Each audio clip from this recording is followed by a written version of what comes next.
Got it. What's your right? Jane Barry and immigration law. Yeah, that probably helped too. Yeah, they'll help us become citizens. At least maybe they can help us get paid like citizens. Hi, we're already citizens, but we just want to talk to you about getting paid like citizens. Well, that's someone else, you know, a tax lawyer. Really, they'll pay us like citizens for sure. All right, watch your right, watch your right, watch your right, watch your right, watch your right, watch your right, watch your right, watch your right, right. Because I was on the left, and I go to the right real quick. Real quick. To the guards about openly displaying their weapons. He said that it would be embarrassing to him if a stranger came and saw them with their guns. It's interesting because I can see this from both sides, right? Yurchenko was a rising colonel, which, especially in the corruption of the Communist Party in those days, meant... All right, so the Trinity is going to be on the right if you want to see the Trinity, as in the Trinity River.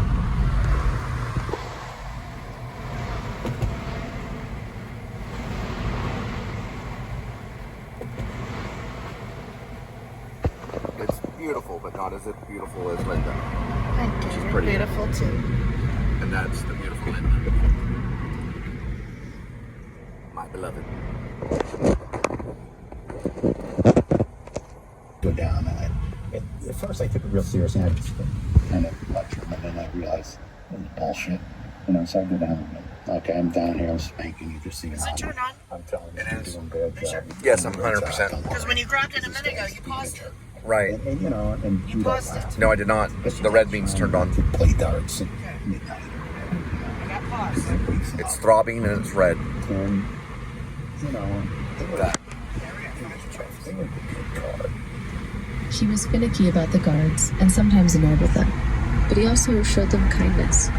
He could be dark and broody, sure, but also almost affectionate. Here's John Fitzpatrick again. There was a certain affinity he had for us being security guys, and I use that term, my term, not something he did, but because he was a security officer, he understood our roles and the idea of, you know, shifts and coverage and being there 4 days at a time. And so he was alternately annoyed with us or hospitable to us, depending on his mood. If we were in the house with him, somebody was in the house with him all the time. So here, my boys, let's have something to eat. We'll sit together in the kitchen and we'll do that. So he was, you know, those are aspects of his, you know, humanity. He was also, he would brood and not want anything to do with anybody, and you know, walk ahead of you. Even as you were walking with him around the property, he'd want to be, you know, alone at times. So he had, you know, he had moods, and they were, you know, at each end of the spectrum.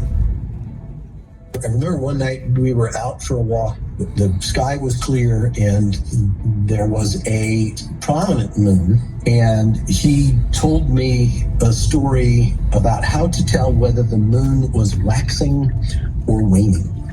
And he said, you take your right hand, and if you could hold your hand up to the crescent moon and cup it like a woman's breast, then it is waxing. The moment of, you know, him, here's a guy in his mid-50s and a, you know, guy in his 20s, and he's telling us this tale, and he might have told me that this was what he learned from his father, or he learned from someone, and he's passing down this sort of way of doing it. And I'm thinking, here's the absurdity of this man talking to me about cupping a woman's breast. It's funny, and it shows a certain, I'm wistful about that memory, I guess, because it's so goofy. But it also shows that he had a more human side to him. There was one CIA officer whom Yurchenko took a real shine to. Rick, his other debriefer, who was known as Phil. Phil spoke some Russian, which put Yurchenko at ease. Not enough to conduct a debrief in Russian, but enough Blonde hair, blue eyes. Okay. About 160 pounds. Possibly wears women underwear. This one right here? Oh, what's that? It's actually the corner, kind of corny. What's that one? All right, we got one right there. He's running left. It's a corrupt cat. Over this way.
How'd it go? It's fine. Actually, it's two disturbance? different houses. No disturbance. No disturbance, it's fine. That's for tips. They're psychotic about money. Phil, it said, on the day of your wedding, I wish you to be happy and lucky. He There's signed one it. right there. See that little scooter right there? That dude makes money.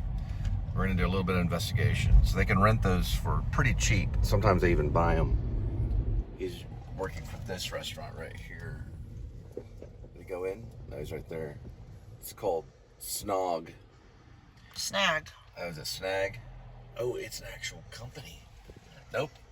Whatever that is whatever it is. Let's see what that is. I bet that's a company for delivery. It's called Snag. I'm going in. I'm going for research. What they do is they get on these little scooters or electric scooters. It didn't cost them anything. Those guys get like $5 tips, $10 tips. Move out of the way. We're going in for research. Yep. This is a Snag outlet. Yeah, older people don't get this stuff. They do cigarettes. It looks like e-vape and cigarettes right next to the vape. They probably don't do tobacco. They do mostly like utility. They do, not utility, what do you call it? Merchandise. Merchandise. Right here on the circle right here. They do merchandise and all kinds of stuff. Hang on, just give me a second. Right there. You can get an electric scooter.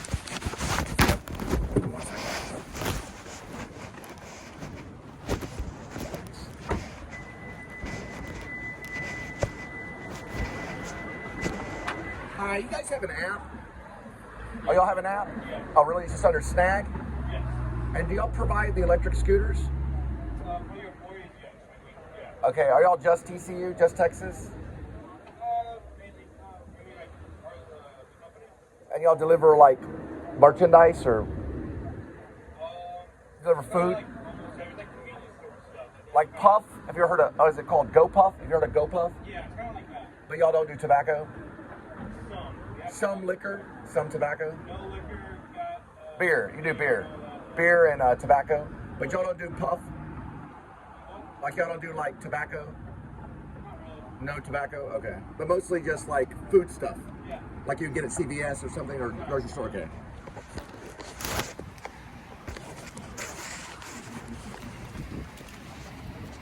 Yeah, we could be in. These are the Snag right here. They're mostly TCU in Texas. We need to drop off this pizza. Cole. Yeah, I'm gonna get a shot of this one right there. There's some of the merchandise right there. All right, you just don't know what's going on. These guys have their own app. That's why it's doing that right now. Well, kind of. God's watching out for them. They got their own app. Look at this right here. It's like a DoorDash on electric scooter. You could probably get your own electric scooter and go in there and go, hey man, I got my scooter, let's roll. Look at this right here. This will make a good old show. You get a little back, you park right here. Look at that. You can't see the thing though right here before they flip out. Look at this right here. Look at that right there. Little snag thing right there. Can't really see the symbol. It's got a little guy with hands and feet, like an R-crumb thing. Where are we at? They're known as Snag. This is. They have an app, dude. They got their own app. I'm gonna look at it in just a minute. They said they got their own app. That means those are almost independent agents for Snag. Those guys are delivering on scooters. On scooters. Did you see that guy on a scooter? And he had that backpack? Those guys are on scooters in this area. People are getting Snag around here. These guys give them $20 tips. These guys make $100, $150 a day. Some of those guys are probably doing 6 figures by now. When I opened the door, that guy was eating peanuts. Yeah, probably a mixed brand of peanuts with pistachio and cashew. I'm telling you, these guys know what they're doing, dude. They're not spending anything on transportation. They snag all around here at TCU, give them their liquor, their Twinkies, whatever you would get at CVS or a grocery store. They get it through Snag, and they just snag it. We're talking big money, big money. They got their own app. That thing's going national. You jump in that thing now, Snag is gonna take over Uber, Snag's gonna take over DoorDash, and Postmates, they're gonna snag the world. And they're gonna join RIB, Faith, Hope, Love, and Charity. And don't make me forget justice. The opposite of poverty is not wealth. It's justice, not a conversation with one of their owners. See if you can meet them out front. Oh yeah, there's an Uber right there. What are you filming? First of all, we're not filming. This is not a 35mm camera. Second of all, it's digital video and it's a smartphone. It's also known as an iPhone. That's what I used to tell them. First of all, we're not filming. This is not 35mm. Second of all, it's video digital and it's on an iPhone 11. Got a problem with it? Get in touch with Apple. Here's their email. That's the old stadium right there. They still do tricks there. Got a story about that stadium.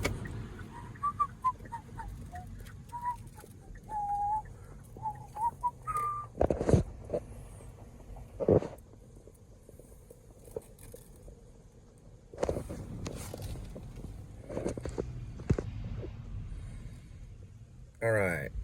So you're supposed to be going to a dorm. It's time for you to get an education, Linda. Now, 1, 2, 3, 4, 5, 6, 7, 8, 9, 10. A, B, C, D, E, F, G, H, I, J, K, L, M, N, P, Q, R, S, T, U, V, W, X, Y, and Z. Now, you know that? You're good to go. Now, where do we go? I don't know. I think it was over there. What's the name of it? 3624. Text them and say the name of it. Does it get tricky? Go back that way. Looked like it might have been over there. It's probably the entrance on the other one, but see if they can get a hall name, like a name of a hall. Let's just do this. Let's just park right here. Just park the wrong way right here. Food delivery and pickup, drop off, 5 minutes. So 3624 Pod. I thought it sounded familiar. Somebody thinks it's funny. It might be a little funny.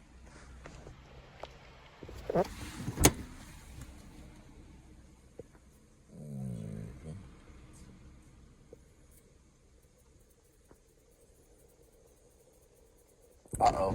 Hey, right there to your right. Right? Your other right. Hi, what's the name? Oh, hi there.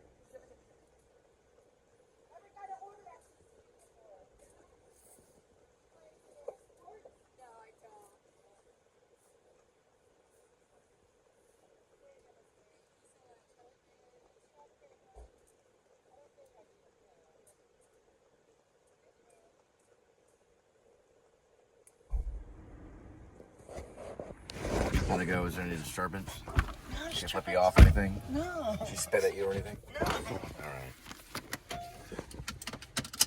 So you never did a TCU drop, you just did one. You went into a girl's dorm and dropped it off. I was right behind you. Got it all on vocal. Well, got it not video recorded, but we sound recorded. It's video, but it's in my pocket. Now where are we going? Anything for our orders? So what is it saying right now on the mount? 42:33. And the time is... Gotta get ocular. Let me see the ocular proof. So about 3 hours. Yeah, it doesn't want to give it to me. There we go. All right. And now we need the time. So about 14 an hour. All right. I'm trying to get Minus gas. 14 an hour minus gas. So that comes to about $10 an hour. I go this way right here. Well, probably about 12. I'll go this way. Now we go that way. That's good money. How far? 14.7 miles, $11. It's borderline. It's up to you. I'd just take it for activity. All right. Do me a favor. Go ahead and plug in right here. Let's do, yeah. Well, sometimes if it's going $4, 12 miles. well, it's not giving you both. How many miles did it say? That's 7 miles there, 7 miles back. What was the restaurant? It was some weird Chills Creamery or something. Chill's Creamery. Yeah, I that's know like where the it's ice at. freeze kind of stuff. In for something, whatever That was $4 hypnosis for 12 leads to in miles. terms of the need. So, And it you was know, there's two certain deliveries. ways to palpate the abdomen that sort of let you know that the patient is faking it without really, they're not faking it as a drug seeking, which is one way it goes reason into to the bag. fake things, Huh? but faking it cover it as with the bag. well, maybe this will get me more tests, You wanna maybe this cover will it with get the me bag. more attention, maybe this will get me more involved. That way they don't Sam have had ocular. done all of those. He was never asked to do any follow-up visits, sure and it's he in the was bag. worried he hadn't made his overall concerns loud enough. I thought he was, say, is that I found him to be completely unconvincing in terms of any medical issue. After his meeting with Sam Harrington, Yurchenko would insist on seeing a variety of other specialists. Reed Brose was sure that the stomach issues were related to Yurchenko's stress, particularly at the first safe house, where Reed points out he had every reason to feel nervous about being killed. Though his stomach got slightly better once they were in the peaceful countryside at Coventry, Yurchenko still insisted on cooking quite peculiar food most of the time he was in the States. He was convinced he had stomach cancer. And we took him to all kinds of doctors. And of course, he didn't have stomach cancer, but he never believed the doctors. He was certain that he had stomach cancer. And you know, the food he used to eat was so bland. It was horrible. And it, like initially when we were at the old that safe climbing? house, the original safe house, we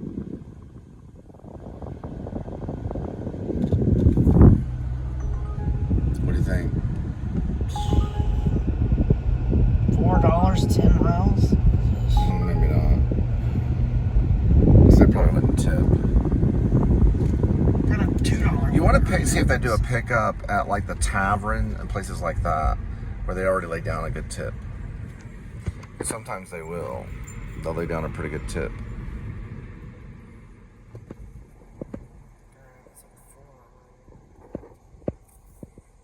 For years, I felt like I was falling short. No matter how hard I tried, I struggled to get on top of things, to stay in relationships, to understand how anyone enjoys all the mundane parts of life. It never crossed my mind that there might actually be a way to explain why I couldn't keep up. I knew about ADHD, but I thought of it as something that made it hard for boys to sit still in class. Then a doctor diagnosed me. I was 36, and finally, it all made sense. Apparently, I'm not alone. 61% of women with ADHD are diagnosed in adulthood. In the year I was diagnosed,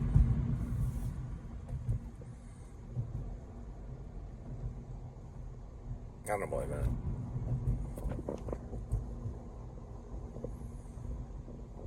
Snitch City. So I saw this guy pumping gas, but there was no car there. It was invisible.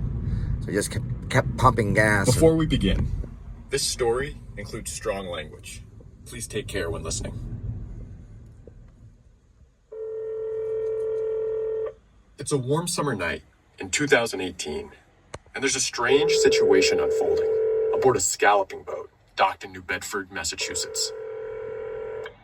911 line with emergency. Yes, but you don't got no partner to be on the boat. The caller says there's an intruder on board. And you said that someone's on your boat and they're not supposed to be on the boat? Whereas the Crystal Ice Dock in New Bedford, Massachusetts. So that was the same one we got. Go for it. I mean, they're not going that far. We're not doing anything else but trying to get out here.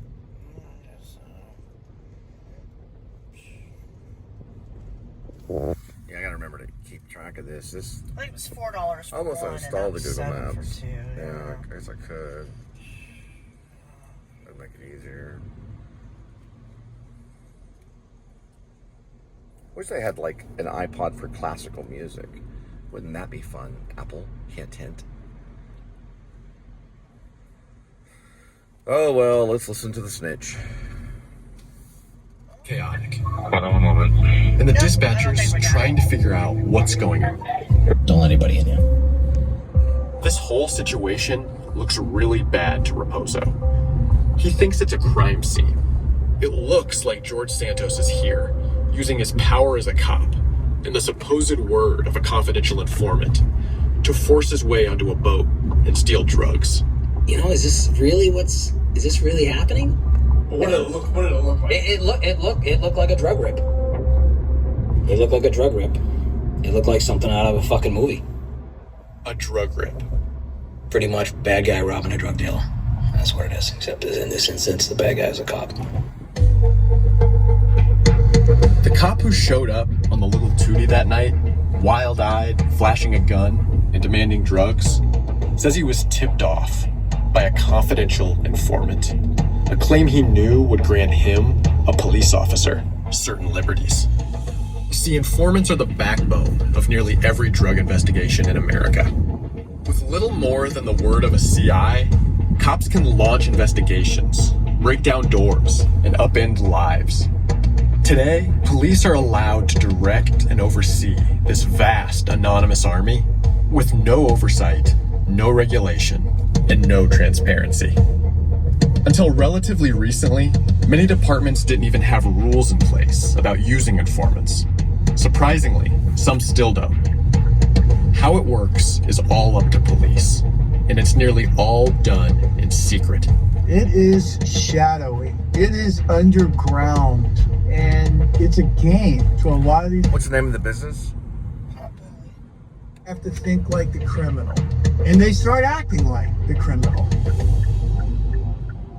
I'm Dugan Arnett, an investigative reporter with the Boston Globe Spotlight team. I've spent the last 2 years inside this secret world of police informants, where the stakes can be life and death. And no one wants you to know how it really works. Not prosecutors, not judges, not police. And certainly not the informants themselves, who can pay dearly for cooperating with cops. Trying to get to the bottom of all this has taken me to the heart of one small city at the forefront of America's drug war. New Bedford, Massachusetts. Snitch, informant, CI, you didn't want to be labeled a rat, not around here. In a nation addicted to drugs, police across the country have become addicted to informants. And nowhere is that more apparent than in this historic port city. What the cop does, the story's a little mixed up. The cop does lie, and they do steal drugs. Most all of them do. Their informants are usually other cops. And the higher ranking cop is the one that tries to steal the money and the drugs. That's why you always ask for the rank. So you ask for the badge, the rank, the association, and the title. That's how you get them busted. Because there's certain cops that don't need to be doing any of this stuff. And to be honest, when I'm commander-in-chief, there aren't going to be any more cops. There's only going to be little militias around. The cops will have stun guns, and they'll be eliminated in one night. It'll all happen in one night.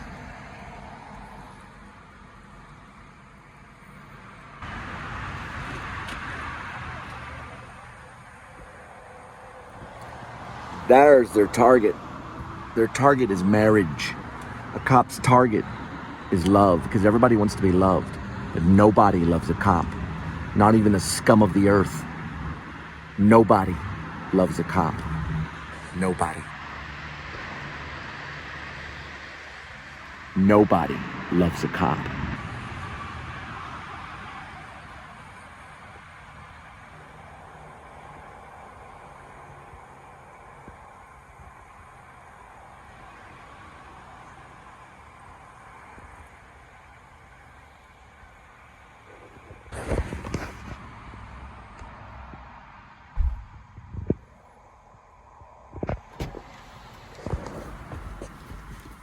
Meet at night about several cases of it, all involving informants.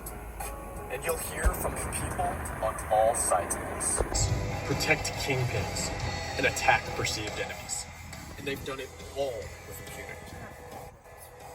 This podcast is an unvarnished, behind-the-scenes look at this clandestine world, where total secrecy has allowed corruption and misconduct to fester. From the Boston Globe's Spotlight team, this is Snitch City.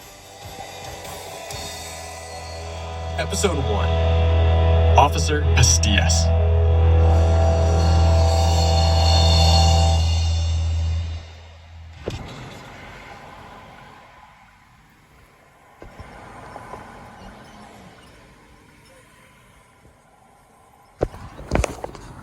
I'm at New Bedford. Heading back to the docks. Hoping to run into some fishermen throughout the day today. In many ways, the waterfront is the heart of New Bedford. Squeezing.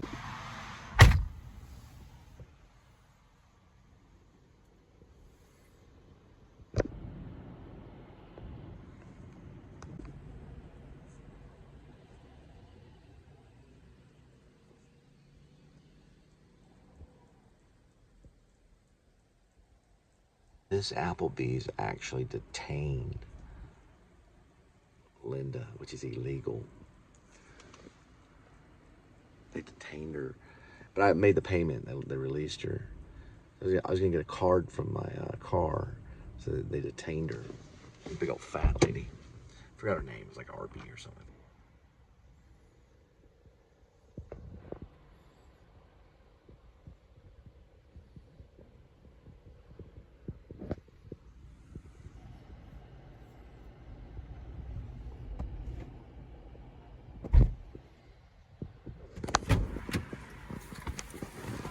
She didn't come outside. Don't hit navigate yet.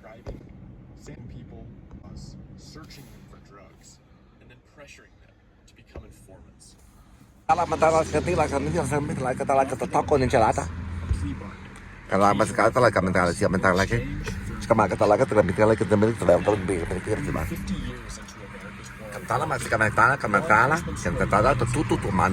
Says he watches Santos try to pick a fight with one of the police instructors. And the worst of it all is we're wearing shirts that say New Bedford Police. Like, what the fuck are you doing? We're not even in our city. We're guests over here. What are you doing? Santos gets sent back to his hotel, screaming and threatening to tear the hotel room apart. Now I'm nervous now because he's in there. My gun's in there.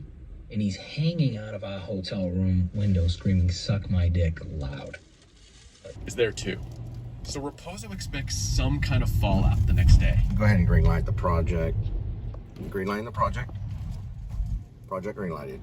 The only reason George was there is because they look at a piece of paper, and if those numbers are high, that's it. It doesn't matter the baggage that you bring. Nobody cares about what you did or what rules you bent to get them. At that point in time, that would put you on the top of bringing numbers. Many officers told me what Santos really wanted was to be a drug cop. And he tried to turn his cushy Marine unit gig into just that. Searching for pills, squeezing people, and trying to build up a stable of informants. He would mention that he was always working to cultivate informants because his real goal was to get into narcotics, but they would never take him there. Drug cops are encouraged to develop informants. And they do this by finding people who are on the outs and forming a relationship. Of course, it's largely one-sided, because it's dangerous to snitch. But the secrecy has another effect. It leaves the role of police and the rules they play by completely unknowable and opaque to anyone else. Trust me, I tried. The Globe requested information about informants from every law enforcement agency in the state. We weren't asking for names or identifying information, but basic things. How many do you have? How much do you pay them, if at all? And a number of the 400 or so agencies just didn't respond. New Bedford was especially resistant to my questions. For over a year, I requested records that are supposed to be available to the public. Time and again, the department delayed or didn't resolve. Then the Globe's attorney got involved. We're still battling with the city over the records, but we're using some of the ones we did receive to tell this story. All told, this secrecy makes accountability almost impossible. Raposo says it was this lack of transparency that enabled Santos to get away with everything. There were CIs who were even reporting this stuff back to certain people, and still nothing was getting done. CIs that were telling guys in the drug unit. Around this time, He did say Stella at the same time? Yes, it did. He said Stella the exact same time he pulled into Stella. Gate code is 5,007. We got all this interfering with God. So he said Stella the exact time we pulled into Stella. Around this time, another person was watching George Santos becoming increasingly erratic. A fisherman named Freddie Loya, who's been coming into New Bedford's port for nearly 35 years. Born in Texas, raised in Mexico. 91, I got here into Massachusetts. Freddie's a jovial guy. Said Stella that right when we pulled into Stella. At the exact He's same also time. captain of the Little Tootie. Watch that right there. Tell me about the first time you encountered Pastillas. Honestly, he was polite. What's the and number he didn't on? have no reason to pull us over, you know? So he explained to me I'm kind of on a task force to combat all these opioids and pills, the smuggling and dealing, you know, like he was doing a good thing. At first, Freddie was glad to hear that someone might actually be doing something about the pill problem plaguing the docks. But then... So in this episode, the guy said Stella exactly when we pulled into Stella. We're in Stella Apartments. The exact same time. And there are corrupt cops that come here. There's a big corrupt police force, and they're in every single state and every single city. Every single local city in the United States of America has corrupt cops. And they have a certain pattern of how they do things. And they do shakedowns that are illegal. They do informants. Is that a cat? Yeah. Cats are actually connected to the unified field. That's why we're always connected with cats. We use the unified field to do our research. We're a very specific type of detective team. This goes always back to our original one before Rib called the Glorious Glow Hands. GGO. Sorry, GGH. Sorry. Glorious Glow Hands. GGH.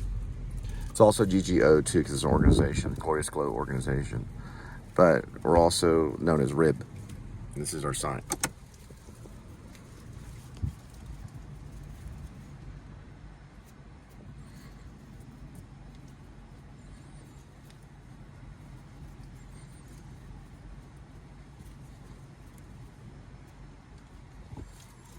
Ready? And dead men don't wear plaid. Now, where are you going right here? It's 2700. You're going right over this way. Is this a door drop? Yeah, it'd be 8 to 110 right here. Right here. Okay. And They gave you Applebee's. That's right there? Yes. Okay, and that's what it says, 110? Yes. Okay. This is Applebee's, correct? Yes. That's why I checked that bitch. 594-675 RIB. Over. Connect. Satellite. Overwatch. Watch plate check. They also have time travel entries here. There are people that enter and through time here. We're researching that as well.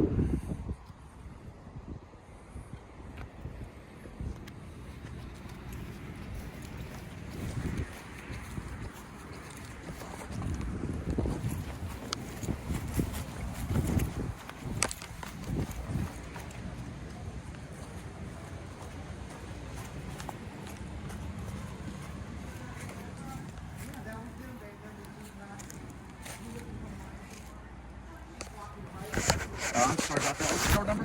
110?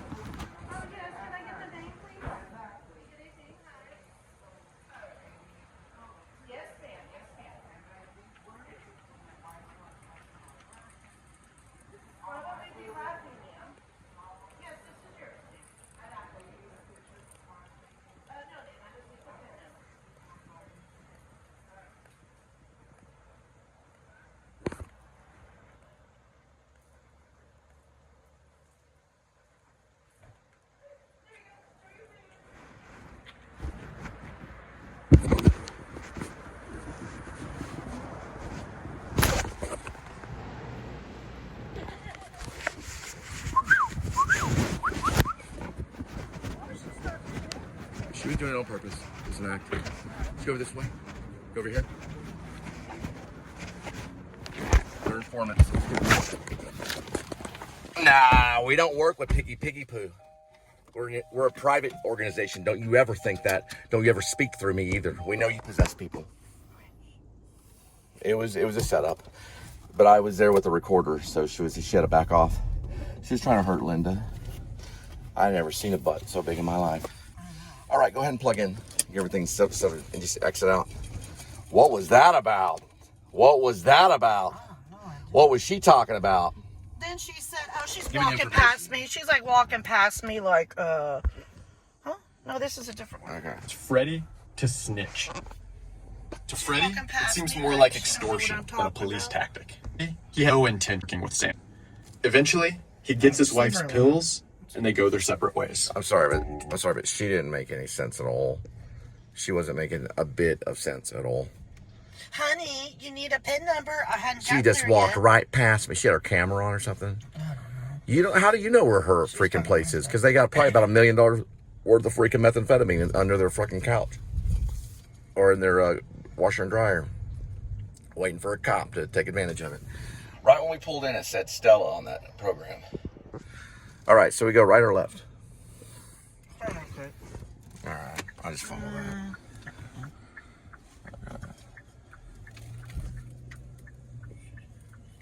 Golly. I predicted that one big time, dude. I knew that was coming up just like that. I knew it. I'm getting good at this. I can predict that just like that. Boom. And what was she saying? Oh, you just walked right past me. She just walked right past me. She was talking in a recorder. They'll do anything. They'll do anything.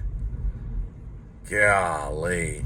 You gave her food, though, right? She don't understand me. Yeah, she got her food. Yeah. She got her food because, you know what? Because you need that code. That's why. And they know. Everybody in there and that's behind this knows that you need that code. And the only time you ever need that code is when Jojo the bear and the poo poo nunu and the nunu poo poo and the freaking jungle bunny. Sorry. Then she turned her back on me and said, I don't like that girl. Yeah, I know. She said that. And that was coming right from Applebee's. What did you do wrong? You were handing her food. Yeah, I know. Never seen a butt so big in my life. I know. Turn my butt around. What that lady needs is she needs a cracker and a piece of cheese for about 4 days. Each day, give her one cracker and a piece of cheese each day. She'd do just fine. Why y'all laughing? Yeah, we weren't laughing. And I wasn't recording her either. I make sure I got the audio set to wait for her to start to go off on you for whatever reason. I had that stuff ready. I was right there ready to go.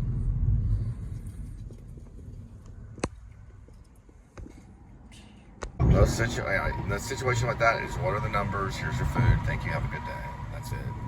She doesn't need to say anything about you walking past her. You don't have her information. She doesn't have your information. Yeah, I know. She would say, listen, I'm the one for Uber Eats. They're not going to say that. What they're going to do is try to have a conversation that leads to a fight.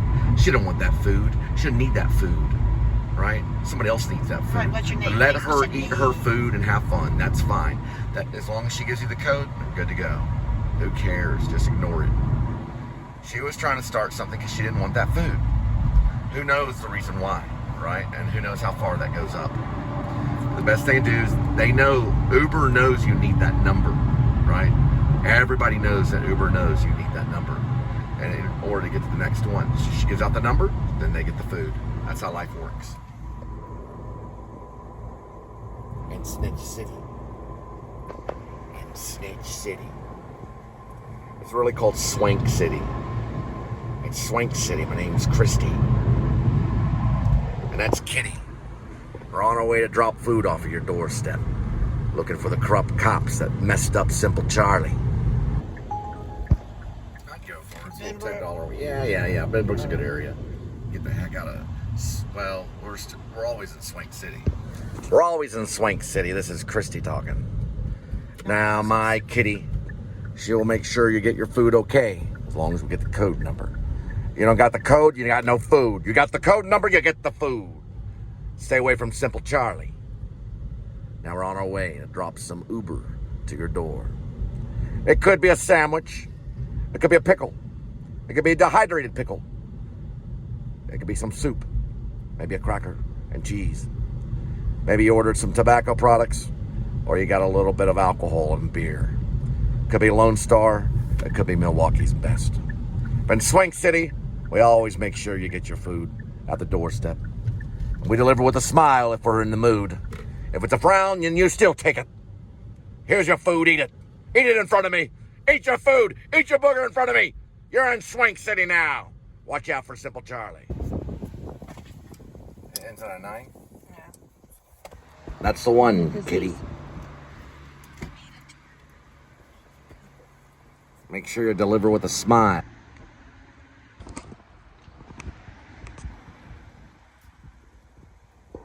Swank City. You always get your food warm. Maybe a pickle. Maybe a dehydrated carrot. Whatever it may be, you'll chew and smile, and you'll eat your food in front of me. Because you don't mind if I have a sip of your tasty beverage, do you? You don't mind if I have a bite of your tasty burger. You're either gonna tip or I take a bite. That's right, this is Christy here. And I took a bite of your burger. You got a problem with it? I put a hair in there so you can return it and get it for absolutely free. Here in Swank City, we don't mess with Simple Charlie. Simple Jack. Simple Jack. How'd they go? Oh, man. So, do you need a code or anything? No, black dude just said be safe. No shirt on. Listen, they never have a shirt on when they're ordering Uber Eats. They always want to let you know, I need this food. Here's my belly. All right, here we go. Oh, wow, it was $10. Yes. We'll get a little quiet time in a moment, please.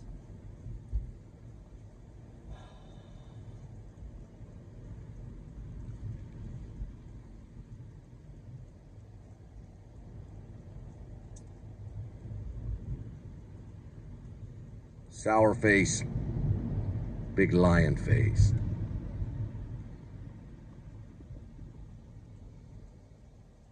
And then sour face.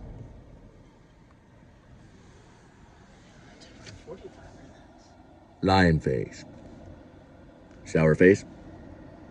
Lion face. Sour face. Lion face. Should be And almost like all 1 mile away say from there are Potbelly. other victims. People who are too nervous to speak up. State your name for the record, please. Michael Roussel.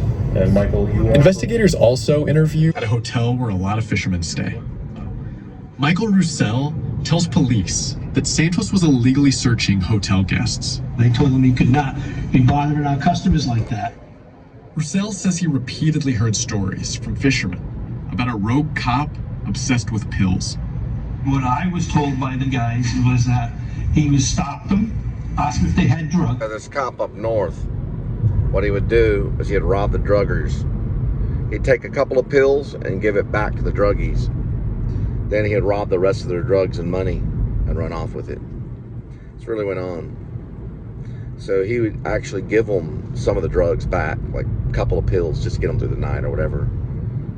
That way they wouldn't flip out. So he'd give them 1 and 2. It's like, you know, you guys have a habit. So he'd give that, and he would take the rest of them, and that would go into his pocket to sell, and then he got the money too. We're listening to it right now. It's called the p.s.s or something like that. It's got a weird name. It's a kind of Hispanic name. He was tried, and we're going through the whole thing right here. It's a corrupt cop case. p.s.s or something like that. It's probably connected to the mafia. redacted. And what time was that? I don't recall the exact time. How do you contact him? Do you call him? How do you contact him? He calls me. We talk often. Do you have his cell phone number on you? He has different numbers. Would you be willing to share your call records with the department? Santos's attorney jumps in. No, sir.